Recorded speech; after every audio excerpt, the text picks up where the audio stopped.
Hello friends, आप सभी का स्वागत है हमारे YouTube channel UP exam preparation पर। आज हम सभी लोग पढ़ेंगे कंप्यूटर के बारे में, जो UP triple S C junior assistant और लेखपाल के लिए बहुत ही इंपॉर्टेंट है। तो हम सबसे मुख्य रूप से जो आज पढ़ेंगे वो देखिए, हम स्टार्टिंग में कंप्यूटर के डिफिनेशन नहीं पढ़ेंगे क्योंकि इससे क्वेश्चन नहीं पूछे जाते हैं। मेन जो टॉपिक है उनसे पढ़ेंगे, जैसे यूपी जो कंप्यूटर का जो हिस्ट्री है, अबेकस या नेपियर बोन्स, इन सभी के बारे में जो क्वेश्चन पूछे जा सकते हैं। रिलेटेड सभी सब्जेक्ट्स मतलब सभी टॉपिक इसमें इंक्लूड किए गए हैं। देख लीजिए, एनिएक, इन सभी से रिलेटेड जो क्वेश्चन आते हैं। उसके बाद हम पढ़ेंगे जो यांत्रिक कंप्यूटर पहला कौन सा है, प्रोग्रामर कौन है पहला, पहला इलेक्ट्रॉनिक कंप्यूटर कौन सा है, पहला डिजिटल कंप्यूटर कौन सा है, इनके बारे में पढ़ेंगे। फिर कंप्यूटर के हम जनरेशन के बारे में पढ़ेंगे कि फर्स्ट जनरेशन में किस टाइप के थे, कौन से मुख्य कंप्यूटर थे, सेकंड जनरेशन में कौन से मुख्य थे, उनके बारे में पढ़ेंगे, थर्ड जनरेशन में कौन से मुख्य थे। ठीक है। इसके बाद हम लोग पढ़ेंगे इनपुट आउटपुट डिवाइस के बारे में, इंपॉर्टेंट जो हैं उन्हीं के बारे में। हम ज़्यादा इधर-उधर की बातें नहीं करेंगे, टॉपिक से मेन रिलेटेड रहेंगे, देखिएगा। फिर उसके बाद हम पढ़ेंगे इंटरनेट प्रोटोकॉल, जो आईपी एड्रेस है, उसके बारे में हम पढ़ेंगे। उसके बाद हम पढ़ेंगे जो मेन है इसमें IPv4 और IPv6 जो मतलब पूछे जाते हैं जिनसे क्वेश्चन, उनके बारे में हम पढ़ेंगे। इसके साथ-साथ हम मैक एड्रेस के बारे में भी पढ़ेंगे। इसके उसमें कौन-सी मेन रेंज होती है उसके बारे में पढ़ेंगे। फिर इंटरनेट थिंग्स के बारे में पढ़ेंगे हम। इसके बाद हम पढ़ेंगे IoT जो थिंग्स हैं, इनके बारे में पढ़ेंगे। इनमें मेन जो एक एक्चुएटर है, सेंसर है, उनके बारे में पढ़ेंगे। ठीक है। इसके बाद हम पढ़ेंगे बिग डाटा प्रोसेस जो है उनके बारे में, मेन जो उनके 5P हैं उनके बारे में, मेन जो प्रोसेसिंग टूल है हडूप, अपाचे, इनके बारे में पढ़ेंगे। क्वेश्चन इन्हीं से अराइज होते हैं। आपने अगर पेपर देखा हो कहीं भी या दिए होंगे तो इन्हीं से क्वेश्चन अराइज होते हैं। फिर हम पढ़ेंगे ईमेल, इलेक्ट्रॉनिक मेल के बारे में, इससे भी क्वेश्चन पूछे जाते हैं, CC और BC से। फिर हम पढ़ेंगे फाइल एक्सटेंशन के बारे में। फाइल एक्सटेंशन के बाद हम पढ़ेंगे इसमें मुख्य रूप से जो हमारा आता है, देखिए इंपॉर्टेंट शॉर्टकट की के बारे में पढ़ेंगे। शॉर्टकट की के बाद हम पढ़ेंगे मेन इसमें जो विंडोज़ की हैं, मतलब जो वेब ब्राउज़र से रिलेटेड की है, देख लीजिए सभी इंपॉर्टेंट हैं, इनके बारे में हम पढ़ेंगे। फिर वेब ब्राउज़र से रिलेटेड की जो की हैं उनके बारे में हम पढ़ेंगे। तो चलिए हम शुरू करते हैं। अब जो हमारा टॉपिक है स्टार्टिंग से शुरू करते हैं। ठीक है, तो दोस्तों शुरू करते हैं हिस्ट्री ऑफ कंप्यूटर से। पहला हमारा है अबेकस। अबेकस विश्व का पहला गणना उपकरण है जो कि 3000 ईसा पूर्व चीन में बना है। इसके बारे में, इसकी खोज किसने किया है, इसके बारे में कोई तथ्यात्मक गणना नहीं है, मतलब तथ्यात्मक साक्ष्य उपलब्ध नहीं है कि किसने की, पर कहाँ पर हुआ, ये चीन में हुआ है। यह पहला कैलकुलेटिंग डिवाइस था, ध्यान देंगे, ये पहला कैलकुलेटिंग डिवाइस था। ओके। फिर दूसरा हमारा आता है नेपियर बोन्स, तो जिसकी खोज जो है जॉन नेपियर ने 1617 ईस्वी में किया था। यह केवल गुणा भाग कर सकता था और जोड़ घटाना नहीं, ये ध्यान दीजिएगा, नेपियर बोन्स केवल गुणा और भाग के लिए था। ओके, बहुत ही ध्यान देंगे, केवल गुणा और भाग के लिए था, जो कि है नेपियर बोन्स। ओके। अगला हम देखेंगे पास्कलाइन मशीन। पास्कलाइन मशीन की खोज किया था ब्लेज पास्कल ने 1642 ईस्वी में। यह पहला यांत्रिक कैलकुलेटर था। बहुत ध्यान देंगे, ये क्या था, पहला यांत्रिक कैलकुलेटर था, ना कि यांत्रिक कंप्यूटर था। क्वेश्चन अगर पेपर में पूछ लेता है कि यांत्रिक कैलकुलेटर कौन सा था तो वो ब्लेज पास्कल था, और अगर पूछता है कि यांत्रिक कंप्यूटर कौन सा था तो वो हो जाएगा हमारा रेफरेंस इंजन, जो कि हम आगे पढ़ेंगे। ठीक है। तो पास्कलाइन जो है वो पहला यांत्रिक कैलकुलेटर था जो कि 1642 ईस्वी में बनाया गया था, या जोड़ घटाव कर सकता था। ठीक है। अगला देखेंगे लेबनीज कैलकुलेटर, 1671 में बनाया गया था, यह जोड़ घटाव और गुणा भाग कर सकता था। ओके। इसके बाद हम देखेंगे डिफरेंस इंजन, जो कि चार्ल्स बेबेज ने 1822 में बनाया था। यह पहला स्वचालित गणना यंत्र था। ओके, पहला स्वचालित गणना यंत्र, समझ रहे हैं ना। अगला देखेंगे एनालिटिकल इंजन। चार्ल्स बेबेज ने अपनी जो पहली कृत थी डिफरेंस इंजन जो था, इसी को परिष्कृत किया था, मतलब इसको और सुधार के 1837 में पहला प्रोग्रामेबल योग्य कंप्यूटर बनाया था। तो पहला प्रोग्रामेबल योग्य कंप्यूटर आपका एनालिटिकल इंजन था। ओके। फिर देखेंगे होलरेथ सेंसस टेबुलेटर। इसके जो निर्माण था वो हरमन होलरेथ ने 1890 में किया था। यह जनगणना के लिए पंच कार्ड पर आधारित मशीन थी। अगर पेपर में ऐसे पूछा जाता है कि जनगणना के लिए पहली जो मशीन थी जनगणना में जो उपयोग की गई थी वो कौन सी थी, तो होलरेथ सेंसस टेबुलेटर थी, जो कि पंच कार्ड पर आधारित थी। ओके। अगला देखेंगे 8वां मार्क 1 कंप्यूटर जो था वह 1944 में हार्वर्ड और आईबीएम द्वारा विकसित किया गया था। यह इलेक्ट्रोमैकेनिकल कंप्यूटर था। ओके, अगला देखेंगे, यह है एबीसी एटानासॉफ बेरी कंप्यूटर, जो कि जॉन एटानासॉफ और क्लिफोर्ड बेरी ने 1937 से 1942 में यह पहला इलेक्ट्रॉनिक डिजिटल कंप्यूटर बनाया था। तो हमारा पहला इलेक्ट्रॉनिक डिजिटल कंप्यूटर कौन सा था? एबीसी, याद रखिएगा। अगला देखेंगे एनियाक, जो कि 1946 में बनाया गया पहला पूर्ण इलेक्ट्रॉनिक जनरल पर्पस कंप्यूटर था। जनरल पर्पस मतलब जो कि आम लोगों के लिए भी उपलब्ध हुआ, जनरल पर्पस के लिए हुआ है 1946 में एनियाक, पर ये आकार में बहुत बड़े होते थे। अगला देखें, अगला हमारा है एडवैक। एडवैक यह पहला कंप्यूटर है जो स्टोर्ड प्रोग्राम कॉन्सेप्ट पर आधारित था। जॉन वॉन न्यूमैन ने इसको बनाया था। ओके, अगला देखेंगे एडसैक। एडसैक 1949 में यूनिवर्सिटी ऑफ कैम्ब्रिज द्वारा बनाया गया पहला प्रैक्टिकल स्टोर्ड प्रोग्राम कंप्यूटर था। ओके, आगे देखेंगे एनीवैक 1 1951 में पहला वाणिज्य कंप्यूटर। इसका उपयोग अमेरिका में जनगणना और चुनाव भविष्यवाणी में किया गया था। ठीक है, पर हमें जनगणना वाला पहला कंप्यूटर कौन? वो था हॉलरेट टर्बुलेटर, ध्यान दीजिएगा इस चीज़ को। ठीक है, जो कि पंच कार्ड पे चलता था। ये एनिएक जो है, इसका फुल फॉर्म याद रखिएगा, electronic numerical integrator and computer. यह पहला इलेक्ट्रॉनिक डिजिटल कंप्यूटर है, ध्यान दीजिएगा, 1946 में बनाया गया था। एडवैक electronic discrete variable automatic computer, पहला स्टोर्ड प्रोग्राम कंप्यूटर 1949 में बनाया गया था। ओके दोस्तों, अगला देखेंगे एडसैक। ये थोड़ा आपको मेन इसका फुल फॉर्म ध्यान देना है, कब बना था। ठीक है, electronic delay storage automatic calculator, पहला व्यवहारिक स्टोर्ड प्रोग्राम कंप्यूटर 1949 में बनाया गया था। एडसैक। यूनिवैक, ये वाणिज्यिक कंप्यूटर था। यूनिवर्सल ऑटोमेटिक कंप्यूटर, जो कि पहला वाणिज्यिक कंप्यूटर था, 1951 में इसकी स्थापना मतलब बनाया गया था, सॉरी।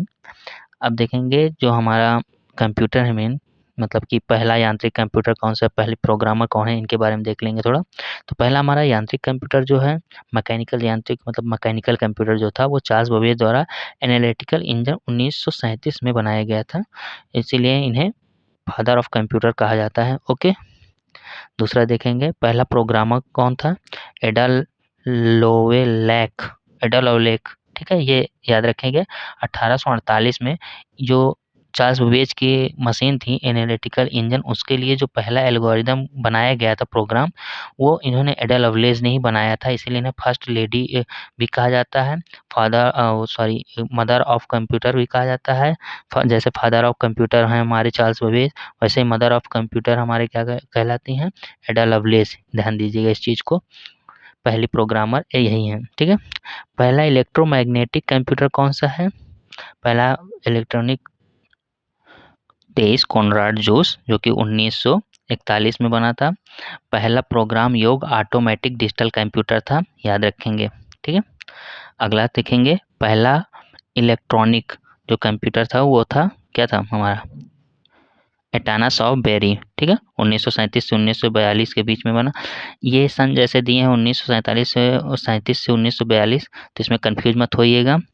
1937 से जैसे दिया है, तो स्टार्ट कब हुआ था इसमें प्रोग्रामिंग, या बनाना शुरू कब किए थे, इसके बारे में मेन जब ये इंट्रोड्यूस हुआ उसको और उन्नत किया गया 1942 था। तो दोनों सन इम्पोर्टेंट हैं, ध्यान देंगे। बाइनरी और गणना के लिए यह इम्पोर्टेंट था। ठीक है, यह एक डिजिटल कंप्यूटर था, एबीसी वही है।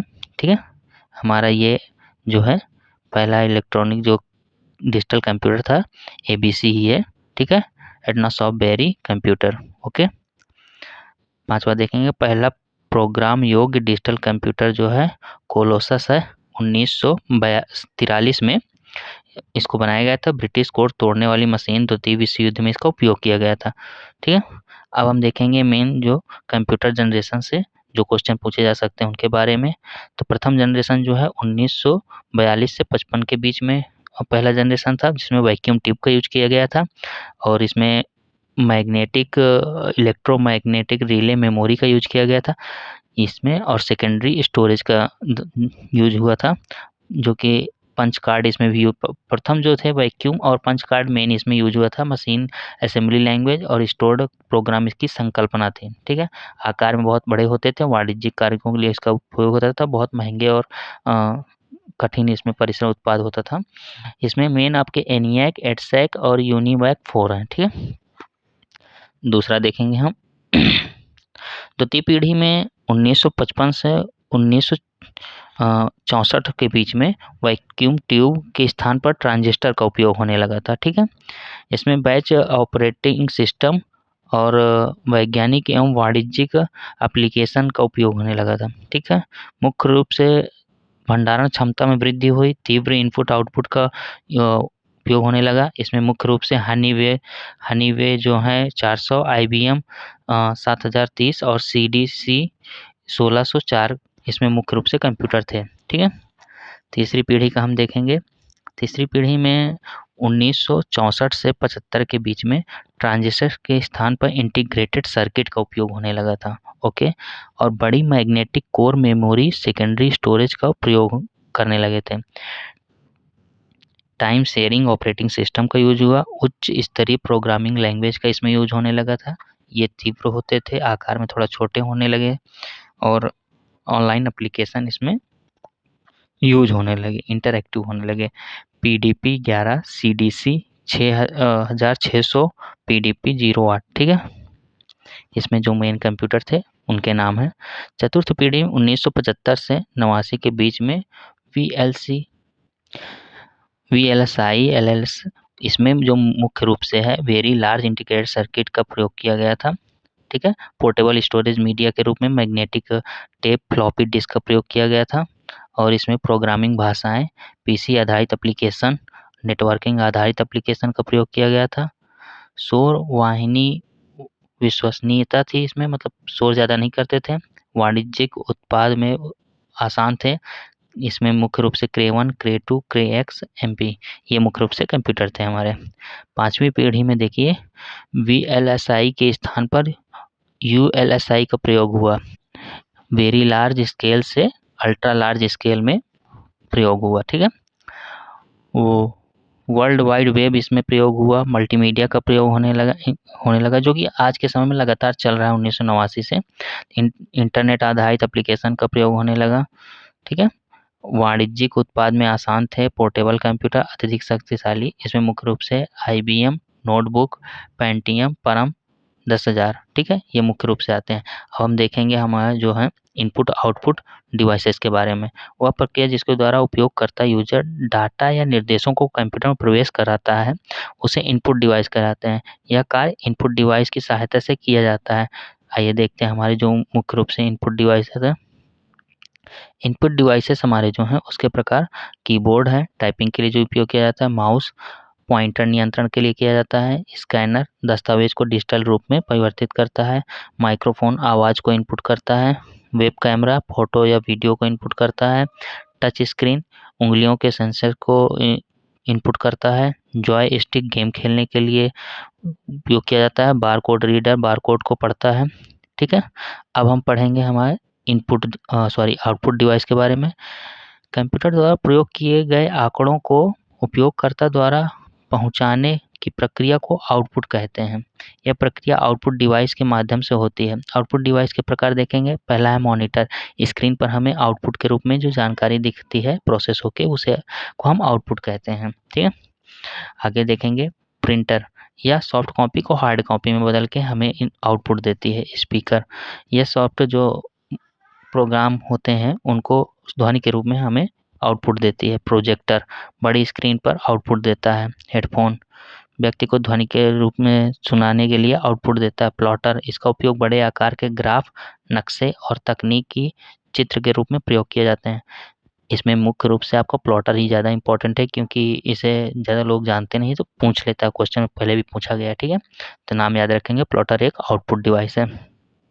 अब हम पढ़ेंगे इंटरनेट प्रोटोकॉल IP एड्रेस के बारे में। ठीक है, इंटरनेट प्रोटोकॉल एक नियमों रूलों का समूह है जिसके माध्यम से इंटरनेट पर डेटा एक कंप्यूटर से दूसरे कंप्यूटर तक भेजा जाता है। IP यह तय करता है कि डेटा कहाँ से भेजा जाएगा और कहाँ पहुँचेगा। मतलब समझ रहे हैं ना। आईपी एड्रेस वो सुरक्षा प्रदान करता है, प्रोटोकॉल होता है जो कि डाटा को सुरक्षित रखता है। ये डिसाइड करता है कि जहाँ तक जाएगा डाटा वहाँ तक इनक्रिप्ट रहे डाटा, ठीक है। इंटरनेट प्रोटोकॉल के कार्य जो हैं, ये डाटा को छोटे-छोटे पैकेजों में तोड़ देता है, पैकेट को सही दिशा में भेजता है, सही डिवाइस तक पहुँचाता है और नेटवर्क पर उपकरणों की पहचान करता है, ठीक है। अब आईपी एड्रेस है क्या है, इसके बारे में देख लेंगे। आईपी एड्रेस एक यूनिक अद्वितीय संख्या होती है जो इंटरनेट से जुड़े हर डिवाइस को दी जाती है। यह इंटरनेट पर आपकी पहचान के तरह काम करता है। इसे आप ऐसे समझ सकते हैं कि आईपी एड्रेस एक इंटरनेट की थिंग है। ठीक है। मेन क्या है इसमें, जब हम किसी साइट या वेबसाइट को ब्राउज करते हैं तो वहाँ पर आप देखते हैं कि वो साइट हमारे इंटरनेट आईपी एड्रेस को ट्रैक करती है। वो आईपी एड्रेस होता है जो कि इंटरनेट के माध्यम से ही होता है। ओके, उदाहरण के लिए आईपी एड्रेस क्या होते हैं, जैसे ये मेन हमारा आईपी एड्रेस जो होता है वो 0 से लेके 255 के बीच में ही होते हैं। इससे ऊपर जो भी आईपी एड्रेस पूछे जाते हैं वो गलत होते हैं, ठीक है। पेपर में हमेशा 3-4 आईपी एड्रेस दे देता है, फिर उसमें पूछता है कि कौन सा आईपी एड्रेस सही है, तो जो इनके रेंज के बीच में होगा वही सही होंगे। ओके, अब आईपी एड्रेस कौन-कौन से हैं देख लेंगे। मेन 2 होते हैं, एक IP address V4 internet protocol version 4 जो है ये 32 बिट का एड्रेस होता है, याद रखेंगे। और एक होता है हमारा IPv6, ये 128 बिट का होता है, ठीक है। 128 बिट का होता है, इस चीज़ को ध्यान देंगे, हम आगे अभी देखेंगे। पहले हम देखते हैं IPv4 इंटरनेट प्रोटोकॉल वर्जन जो 4 है 32 बिट का, इसके बारे में देखेंगे। यह कुल 4 भाग में होता है, प्रत्येक भाग 0 से 255 के बीच में होता है। मैंने अभी जो कहा आपको वही है, 0 से 255 के बीच में ही आईपी एड्रेस होते हैं, उसको 4 भागों में डिवाइड किया गया है। हम अभी आपको बताएंगे कौन-कौन से हैं। मेन आपके इसमें देखिए, मैं आपको मेन जो उसमें हम देखेंगे 4 भागों में जो डिवाइड किया गया है उसमें देखिए, पहला जो होता है वो 0 से लेके हमारा 126 तक के होती है। दूसरा देखेंगे 128 से लेके 191 तक होती है। तीसरी जो होती है 192 से लेके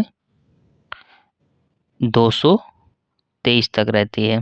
फिर होता है 224 से लेके 239 तक, ठीक है। जो आईपी एड्रेस 239 तक होती है। फिर हमारा 239, फिर जो 239 से लेके हमारा 254 तक फिर पॉइंट में होता है आगे। तो ये हमारी आईपी एड्रेस होती है जो कि मेन होती है। आगे हम इसमें देखते हैं। तो जो मुख्य 4 हैं मैं अभी हम आगे पढ़ेंगे, ठीक है। इसमें देख लीजिए, तो कुल संभावना एड्रेस कितनी होती है ये ध्यान देंगे, 4.3 अरब होती है। जो संभावित एड्रेस होते हैं टोटल जितने बन सकते हैं वो 4.3 अरब होते हैं। ये हमारा देखिए IPv6 है, इंटरनेट प्रोटोकॉल वर्जन 6। ये 128 बिट एड्रेस का होता है। जो आईपी एड्रेस वर्जन 4 था ये ओल्ड हो चुका था, या केवल हमारा आपने देखा केवल 32 बिट एड्रेस को ही सपोर्ट करता था। उसके स्थान पर अब जो यूज किया जाता है आईपी एड्रेस वर्जन 6 है जो कि 128 बिट का है। ये लंबा और जटिल होता है, हेक्साडेसिमल इंक्लूड होते हैं। इसका आईपी एड्रेस जो बनता है वो 0 से 9 और AF हेक्सा में आपने पढ़ा होगा, कन्वर्ट करना है हेक्साडेसिमल वाला, तो उसी पे बेस्ड होता है आईपी एड्रेस वर्जन जो है 6, ठीक है। ये देखिए इसका कैसा एड्रेस बनता है, ये ऐसे इसका एड्रेस बनता है। या आईपी एड्रेस जो वर्जन 4 आपको बताया उसकी कमियों को दूर करने के लिए बनाया गया था। अब देखेंगे हम इसमें मैक एड्रेस और आईपी एड्रेस में जो अंतर है उनके बारे में। मैक एड्रेस भी हम इसी में साथ में पढ़ ले रहे हैं। Media access control device address जो होता है उसे हम मैक एड्रेस कहते हैं। इसका देख लेंगे परिभाषा क्या है। हार्डवेयर एड्रेस जो नेटवर्क इंटरफेस कार्ड एनआईसी को यूनिक पहचान देता है। ये हमें हार्डवेयर एड्रेस को यूनिक एड्रेस देता है, ध्यान देंगे। Media access control MAC address जो होता है, और आईपी एड्रेस जो क्या होता है, यह नेटवर्क में कंप्यूटर या डिवाइस की पहचान के लिए असाइन किया जाता है, ठीक है। ये चीज़ ध्यान देंगे। मैक एड्रेस आपका फिक्स होता है, ये डायनेमिक होता है, मतलब इसे बदला जा सकता है या स्थिर नहीं होता है। ये स्थायी होता है। ठीक है, अब देखेंगे मैक एड्रेस का जो लंबाई है वो 48 बिट की है, या इसे 6 बाइट भी कहते हैं। और आईपी एड्रेस में अभी हमने पढ़ा है कि आईपी एड्रेस 4 का 32 बिट और 6 का 128 बिट। बहुत इंपॉर्टेंट है दोस्तों, यहाँ से क्वेश्चन पूछे ही जाते हैं तो याद रखेंगे। ओके दोस्तों, मैक का कितना है, 48 बिट है। ठीक है, फॉर्मेट इसका क्या है, 12 हेक्साडेसिमल अंक का होता है, और इसमें IPv4 का तो डॉट डेसिमल में होता है, 6 का कोलन हेक्स में होता है। ठीक है, कोलन हेक्स में होता है। ओके, संपर्क स्तर में देखेंगे, डेटा लिंक लेयर इसमें 2 का यूज होता है, इसमें डेटा लिंक लेयर 3 का। किसमें, मैक एड्रेस में 2 का होता है, आईपी एड्रेस में 3 का यूज होता है। प्रयोग, लोकल नेटवर्क में डिवाइस पहचान के लिए मैक का प्रयोग किया जाता है। इंटरनेट एवं नेटवर्क डिवाइस की पहचान के लिए आईपी एड्रेस का उपयोग किया जाता है। ओके, अभी हम जो बात कर रहे थे ना कि आईपी वर्जन जो 4 था, उसमें जो रेंज थी वो मेन 4 कैटेगरी में जो बांटी गई थी वो यही है, देख लीजिए। 1 से लेके 126 तक जो हमारा आईपी एड्रेस है उसे बांटा गया है पहले एड्रेस में, फिर दूसरे में 128 से 191। यहाँ देखेंगे कि 127 नहीं है, तो 127 हमारा जो होता है वह क्लास ए एड्रेस जो है 127 से 127 255 255 255 can not be use and is reversed for loop back testing के लिए यह सिक्योर किया गया है। ओके, तो यह यूज नहीं होता है, यह एड्रेस बार सिक्योर है। आगे इसमें देखेंगे, पहला है 126, फिर दूसरा है 128 से 191, फिर तीसरा है 192 से लेकर 223। यहाँ थोड़ा सा वो हो गया है, 292.0 होगा, सॉरी यहाँ पर लगेगा 292.0.0 ऐसे है। ठीक है, फिर अगला है डी, 224 से 239 के बीच में, और पांचवा हमारा है 240 से 254। ठीक है, यह अभी तक एक्सपेरिमेंटल है। ओके, आगे देखेंगे हम IoT, internet of things, important है दोस्तों, इससे क्वेश्चन जरूर पूछते हैं। क्वेश्चन तो मैक एड्रेस से भी और आईपी एड्रेस से क्वेश्चन आते ही आते हैं, और हमारा आपने देखा होगा कि पेपर में जहाँ तक है इनपुट आउटपुट डिवाइस से, जनरेशन से, इन सभी से क्वेश्चन हमेशा पूछे गए हैं, तो सभी इंपॉर्टेंट है। आइए हम देखते हैं इंटरनेट ऑफ थिंग्स के बारे में। इंटरनेट ऑफ थिंग्स भौतिक वस्तुओं का ऐसा नेटवर्क है जिसमें सेंसर, सॉफ्टवेयर और कनेक्टिविटी होती है ताकि वे डेटा एकत्र कर सकें और साझा कर सकें। ठीक है, इसके बारे में हम आगे देखेंगे। पर्पज क्या है IoT के बारे में, उपकरणों को स्मार्ट बनाना, स्वचालन, निगरानी और नियंत्रण करना। ठीक है, ये चीज़ों को क्या करता है, स्मार्ट बना देता है। IoT का जो मेन वो है, जैसे चलता है मेन जो है ब्लूटूथ के थ्रू क्वेश्चन पूछे जाते हैं कि ऑप्शन दे देगा तो उसमें ब्लूटूथ होगा या वाईफाई होगा, तो ये मेन इसके वो है। IoT कंपोनेंट में देखेंगे, sensor, actuator, connectivity, data processing, user interface, ये इसके कंपोनेंट हैं, बहुत इंपॉर्टेंट है। सेंसर हो गया, एक्चुएटर हो गया, connectivity, data processing, user interface में मेन इसमें जो है हम जो देखेंगे वो सेंसर एक्चुएटर को, मेन एक्चुएटर को ज़्यादा ध्यान दीजिएगा। एक्चुएटर को पहला हम देखेंगे, सेंसर इम्पोर्टेंट है। डिवाइस जो है या तापमान हो गया, प्रकाश हो गया, दबाव जैसे भौतिक मान को मापने वाला उपकरण है। ठीक है, सेंसर क्या करता है, सेंसर जो है वह टेम्परेचर को, लाइट को और प्रेशर को, भौतिक मानों को मापना सेंस करता है। ठीक है, ध्यान देंगे इस चीज़ को। अब एक्चुएटर के बारे में देख लेंगे। एक्चुएटर जो है ये क्या करता है, सिग्नल को भौतिक क्रिया में बदलने वाला उपकरण है। पेपर में पूछ लेता है कि IoT थिंग में वो कौन सा है जो सिग्नल को भौतिक क्रिया में बदलता है, तो एक्चुएटर है। ठीक है, important device that can convert signal into physical action. Okay, ध्यान देंगे इस चीज़ को। अब तीसरा हमारा connectivity, connectivity modem through which IoT device communicate. मैंने अभी क्या कहा था कि ये किससे कम्युनिकेट करता है, वाईफाई, ब्लूटूथ और GSM, तो IoT उपकरण इन्हीं के माध्यम से संचार का माध्यम बनाते हैं। ठीक है, IoT gateway act as bridge between devices and cloud. IoT things जो होती हैं वो क्या करती हैं, डिवाइस और क्लाउड के बीच में सेतु का कार्य करती हैं। क्वेश्चन हम पूछा गया है पहले भी कि कौन सी डिवाइस है या डिवाइस जो क्लाउड के बीच में सेतु का कार्य करती है, तो वो IoT गेटवे है। ओके। पांचवा देखेंगे user interface. Interface through which user interact with IoT devices, मतलब यूजर जो है सिस्टम को नियंत्रित करने के लिए जिस माध्यम का प्रयोग करता है वह IoT थिंग्स है। Okay. IoT communication protocol MQTT, COAP और HTTP या इसके कम्युनिकेट के करने के मुख्य प्रोटोकॉल हैं। ठीक है, संचार प्रोटोकॉल हैं। इन्हें याद कर लेंगे। क्वेश्चन पूछ लेता है कि IoT के कम्युनिकेशन प्रोटोकॉल कौन से हैं। ऑप्शन दे देगा आपको MQTT और कुछ भी दे देगा आपको, हड़ूप दे दिया, इधर उधर के कुछ भी दे सकता है आपको। तो उसमें आपको पता होना चाहिए कि COAP, HTTP और MQTT ये आपके IoT थिंग के प्रोटोकॉल्स हैं। ठीक है। अब हम पढ़ेंगे बिग डाटा। बिग डाटा जो है अत्यधिक बड़े एवं जटिल डेटा सेट होते हैं जो पारंपरिक डाटा प्रोसेसिंग टूल को संभालना मुश्किल होता है, तब इनका बिग डाटा का प्रयोग किया गया। ठीक है। बिग डाटा जो है 5 V होते हैं। 5 V इनके क्या है? Volume, velocity, variety, variety, veracity and value. ठीक है, इन्हें ध्यान देंगे। ठीक है। अब बिग डाटा प्रोसेस के जो टूल हैं, ये क्वेश्चन बहुत इंपॉर्टेंट है, ध्यान देंगे। क्वेश्चन हमेशा पूछा जाता है यहाँ से।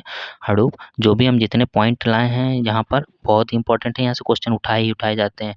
ऐसा नहीं कि कोई भी ऐसा पॉइंट हो जहाँ पर क्वेश्चन ना उठाए जा रहे हो।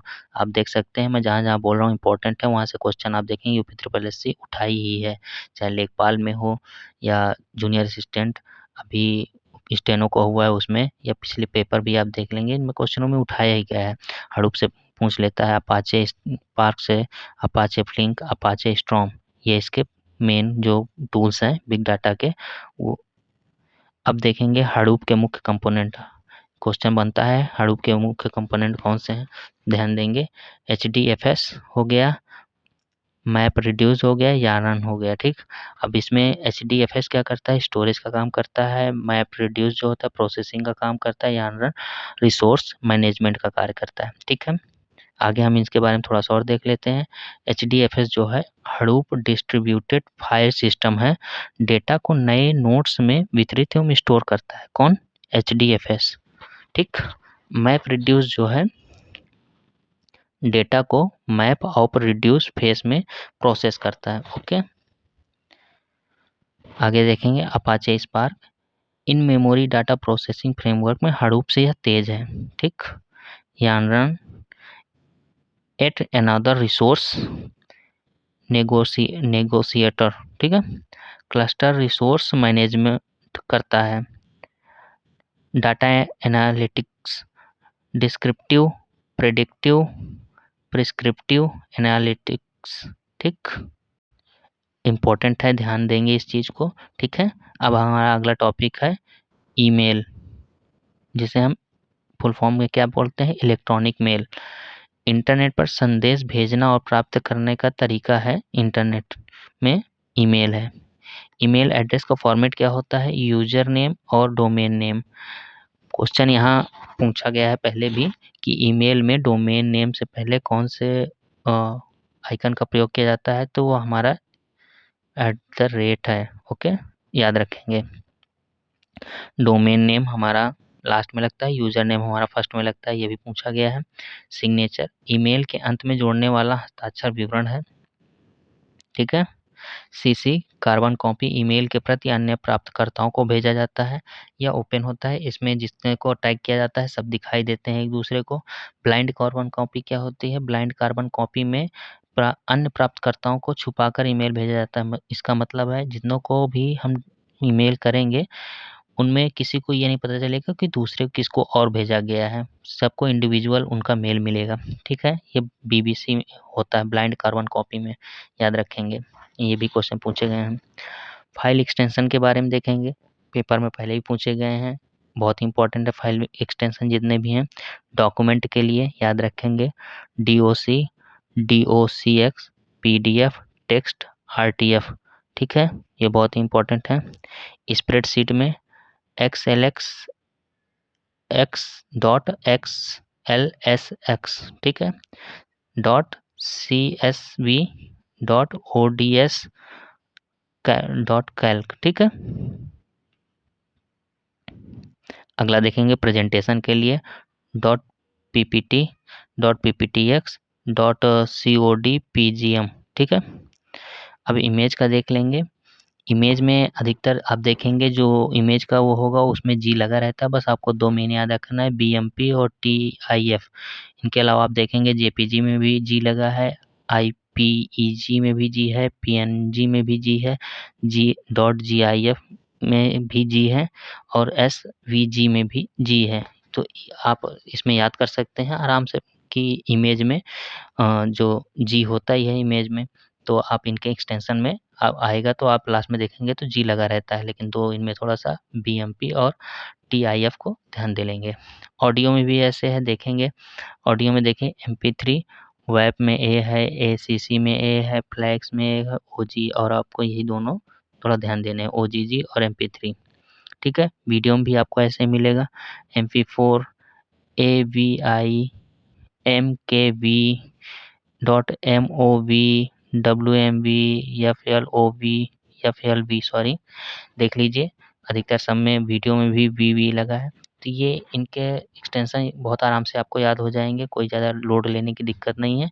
मेन आप देखेंगे तो इसमें कोई दिक्कत ही नहीं वीडियो वाले में।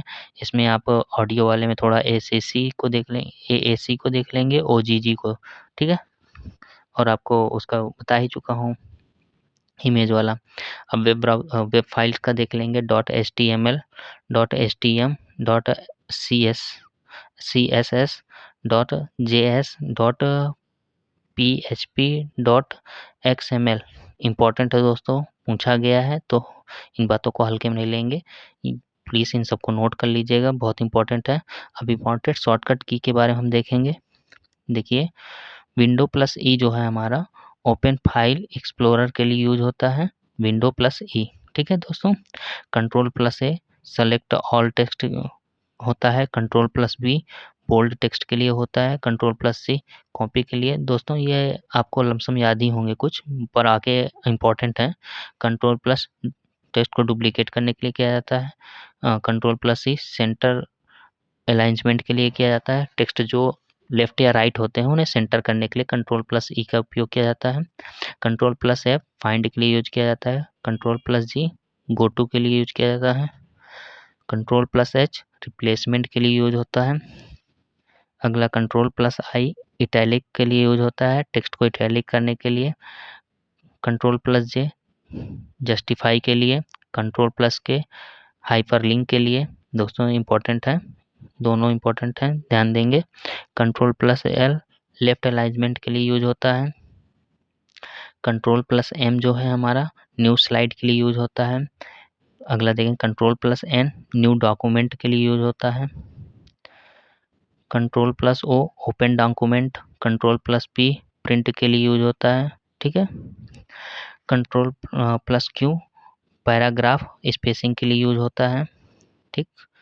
Control plus R right alignment के लिए यूज होता है, कंट्रोल प्लस एस सेव के लिए यूज होता है, control plus T new tab इन इंटरनेट के लिए यूज होता है, कंट्रोल प्लस यू अंडरलाइन के लिए यूज होता है, कंट्रोल प्लस वी पेस्ट के लिए, कंट्रोल प्लस डब्ल्यू क्लोज या रिसाइज के लिए, मतलब टैब जो ओपन है उन्हें क्लोज करने के लिए कंट्रोल प्लस डब्ल्यू का इंपॉर्टेंट है, कंट्रोल प्लस एक्स कट के लिए यूज किया जाता है। दोस्तों मैं थोड़ा फास्ट पढ़ा रहा हूँ, आपको लग रहा होगा फास्ट है, पर पेपर भी नज़दीक है इसीलिए आपको इम्पोर्टेंट ही बता रहा हूँ, कोई इधर उधर की बातें नहीं कर रहा हूँ। कंट्रोल प्लस वी रीडू के लिए यूज किया जाता है, कंट्रोल प्लस एच अंडू के लिए यूज किया जाता है, F1 फाइंड जो हेल्प होता है उसके लिए, ठीक है। F2 जो की है रीनेम के लिए यूज की जाती है, F3 फाइंड नेक्स्ट के लिए यूज किया जाता है, आल्ट F4 जो होता है क्लोज या शट डाउन के लिए यूज किया जाता है, जो विंडो ओपन है उन्हें क्लोज करने के लिए, या अगर नहीं खुला है कंप्यूटर स्टार्टिंग मोड में है तो उस आल्ट F4 दबाने पर कंप्यूटर शट डाउन हो जाएगा, ठीक है। अब हम वेब ब्राउज़र की के बारे में पढ़ेंगे जो कि इम्पोर्टेंट है। तो इसमें देखिए वेब ब्राउज़र में कंट्रोल डी बुकमार्क के लिए यूज होता है, कंट्रोल प्लस एच हिस्ट्री के लिए यूज होता है, कंट्रोल प्लस जे डाउनलोड के लिए, याद रखेंगे कंट्रोल जे है डाउनलोड के लिए, पूछा गया है। Control plus O by default zoom के लिए यूज होता है। Control plus T new tab के लिए यूज होता है। आगे देखेंगे, कंट्रोल यू सोर्स कोड के लिए यूज होता है। कंट्रोल प्लस पेज डाउन जो होता है जंप करने के लिए नेक्स्ट पेज में, मतलब आप जिस पेज में हो उससे आगे वाले पेज में जाने के लिए कंट्रोल प्लस पेज डाउन का यूज करेंगे।